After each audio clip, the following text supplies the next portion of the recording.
জন্মদিনে ভক্তদের ভালোবাসায় সিক্ত Shahrukh Khan. Bollywood king of romance Shahrukh Khan. তিনি প্রায় ৩২ বছর ধরে রাজত্ব করছেন এই বলিউডে। জায়গা করে নিয়েছেন পৃথিবীর কোটি কোটি ভক্তের মনে।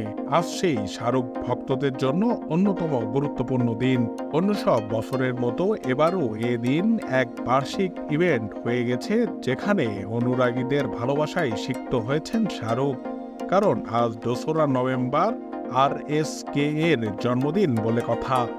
৫৯ বছরে পা রাখলেন জনপ্রিয় এই সুপারস্টার। ভারতীয় গণমাধ্যমের এক প্রতিবেদনে বলা হয়, মধ্যরাতে ভক্তদের আবদার মেটাতে মান্নাতের কালো জালে ঘেরা ছাদে মিলিটারি সাব প্যান্ট, কালো টি শার্ট, টুপি, রোদ চশমায় দেখা গেল কিং খানকে। ছাদে দাঁড়িয়ে কখনো হাত নাড়ছেন, কখনো বা অনুরাগীদের উদ্দেশ্যে হাওয়াই চুমু ছেড়ে দিচ্ছেন। প্রতিবেদনে আরো বলা হয়, শাহরুখের জন্মদিন পালন করতে আড়ম্বরপূর্ণ অনুষ্ঠানের আয়োজন করেছেন শাহরুখ পত্নী গৌরী খান। এই অনুষ্ঠানে ২৫০ জনের বেশি অতিথিকে নিমন্ত্রণ করেছেন তিনি। তালিকায় রয়েছেন বলিপাড়ার নামজাদা তারকারাও।